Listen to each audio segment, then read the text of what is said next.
తిరుమల తిరుపతి దేవస్థానం ఎప్పుడు కూడా ఏదో ఒక కాంట్రవర్సీ వస్తూనే ఉంటుంది. మరి తాజాగా తీసుకుంటే తిరుమల గోవిందరాజు స్వామి ఆలయం ఏదైతే ఉందో ఈ ఆలయ గోపురానికి సంబంధించి పైన ఉన్న కలశాలలో కలశాన్ని పగలగొట్టేందుకు ఒక వ్యక్తి ఆలయం పైకెక్కి గోపురం పైకెక్కి రాజగోపురం పైకి ఆ కలశాన్ని పగలగొడతాను నాకు అని చెప్పేసి ఆయన అక్కడి నుంచి పెద్ద పెద్దగా అరుస్తూ కేకలు వేస్తూ కూడా అక్కడ హల్చల్ చేయడం జరిగింది. అయితే ఎందుకు ఎవర వ్యక్తి ఇట్లాంటి ఇష్యూస్ వచ్చేటప్పుడు ఖచ్చితంగా ఇదేదో ఒక పొలిటికల్ స్టంట్, ఎవరో పొలిటికల్ డ్రామా చేస్తున్నారు, వైసీపీకి చెందినోడో లేకపోతే టీడీపీకి చెందినోడో ఇట్లాంటివన్నీ వస్తూ ఉంటాయి. మరి ఈ డ్రామా కాసేపు అయితే నడిచింది.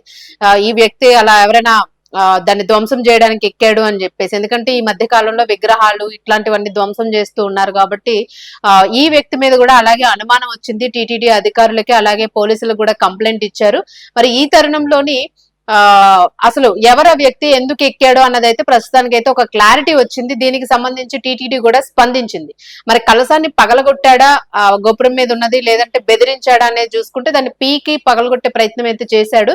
మరి అంత అతిపెద్ద గోపురం మీదకి ఆయన ఎట్లా ఎక్కాడో, అంత టైం ఎక్కడ దొరికింది, అక్కడ సీసీ కెమెరాస్ లేవా, ఒక సెక్యూరిటీ లేదా అనేది, అక్కడ సెక్యూరిటీ లోపం ఉన్నది అనేది అయితే ఇక్కడ క్లియర్ గా అర్థమవుతుంది. అందుకే సెల్ ఫోన్లలో కూడా చాలా మంది వీడియోలు తీసుకోవడం ఇష్టం వచ్చినట్లు దాన్ని బయటికి వైరల్ చేయడం అనేది కూడా ఒక ఛాన్స్ దొరుకుతుంది అనే దానికి ఇది కూడా ఒక నిదర్శనంగా ప్రశ్నిస్తూ ఉన్నారు ప్రజలు. మరి ఈ గోపురానికి సంబంధించి ఆ వ్యక్తి నిజామాబాద్ జిల్లాకి చెందిన తిరుపతి అనే వ్యక్తిగా పోలీసులు అయితే గుర్తించారు.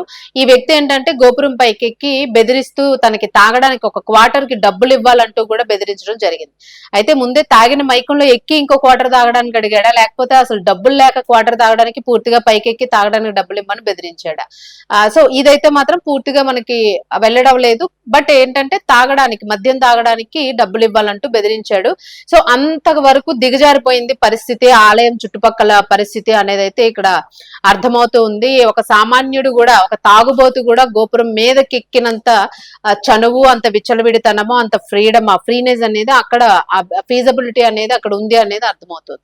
మరి అతనైతే పోలీసులు అదుపులోకి తీసుకుని విచారించారు. ఎందుకు ఎక్కావు ఏంటి అనే దానికి ఆయన ఈ ఓన్లీ మద్యం కోసమే ఎక్కాడా, లేదు ఇది కావాలని డ్రామా స్టంట్ చేస్తూ ఉన్నాడా, ఎవరైనా దాన్ని అట్లా ధ్వంసం చెయ్యమని ఒకవేళ అడిగితే ఇలా తప్పించుకోవడానికి మద్యం అనే మాట మాట్లాడమని చెప్పారా, ఇలా ప్రిపరేషన్ తోనే వచ్చి దీన్ని ధ్వంసం చేయడానికి వచ్చాడా అనేది కూడా ఆరా తీశారు. మొత్తానికి అయితే ఆయన పోలీసుల అదుపులో ఉన్నాడు. ఇక టీటీడీ అయితే మాత్రము స్పష్టతనైతే ఇచ్చింది. సో దాన్ని కదిలించడానికి అయితే ప్రయత్నం చేశాడు. బట్ అక్కడ ఎలాంటి నష్టము ఏమీ జరగలేదు.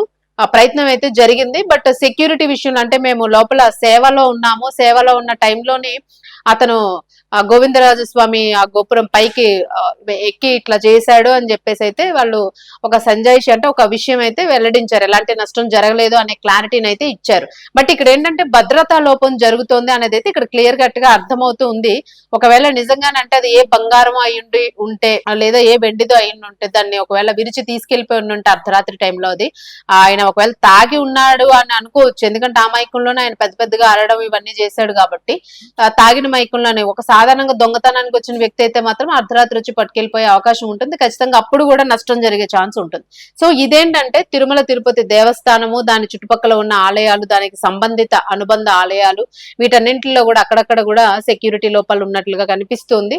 మరి టీటీడీ దీని మీద ఇలాంటి విషయాల్లోనే భక్తులు ఖచ్చితంగా కొంత నిరాశకి గురవుతూ ఉంటారు, నిరాశను వ్యక్తపరుస్తూ ఉంటారు. ఎందుకు అనంటే ఇది ఇప్పుడు ఇలాంటి ఇష్యూస్ ఏమవుతున్నాయంటే ఒక పొలిటికల్ స్టంట్ కి చేంజ్ అయిపోతున్నాయి. దీన్ని ఎవరో తీసుకెళ్లి ఒక పార్టీ వాళ్ళు దీని మీదకి, ఈ పార్టీ వాళ్ళు దాని మీదకి, దాన్ని డైవర్షన్ అంతా మొత్తం పొలిటికల్ డైవర్షన్ చేసేస్తూ ఉంటారు. కాబట్టి ఇది కూడా ప్రజలకి ఒక డిస్టర్బెన్స్ గా తయారవుతూ ఉంటుంది. కాబట్టి ఇట్లాంటి వాటిని దయచేసి అరికట్టండి. ఇప్పటికి ఉన్న జరుగుతున్న అల్లర్లు, శాంతి భద్రతల విషయంలోనే లోపాలు జరుగుతూ ఉన్నాయి. మరి ఆలయం తిరుమల తిరుపతి అంటే అది చిన్నది కాదు.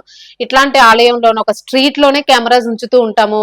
ఇప్పుడు ఇండిపెండెంట్ గా ఇళ్లకే, చిన్న చిన్న ఇంటికే సీసీ కెమెరాస్ అనేవి పెట్టుకుంటూ ఉన్నారు భద్రత విషయంలో. మరి అటువంటిది ఆలయానికి సంబంధించి ఖచ్చితంగా ఉండాలి అని చెప్పేసి అయితే భక్తుల ఆగ్రహాన్ని వ్యక్తం చేస్తున్న పరిస్థితి. మరి టీటీడీ ఎంత దానికి సంబంధించిన వివరణ ఇచ్చినప్పటికీ కూడాను భద్రతలో ముందనేది అర్థమవుతుంది. భద్రతను అయితే కడుదిద్దం చేయాల్సిన అవసరం అయితే ఉంది. సో అది ప్రజలు డిమాండ్ చేస్తున్నది. ఇంకొకసారి ఇలా జరగకుండా చూసుకోవాలి అనేది అయితే టీటీడీకి ప్రజలు కోరుతున్న అంశం.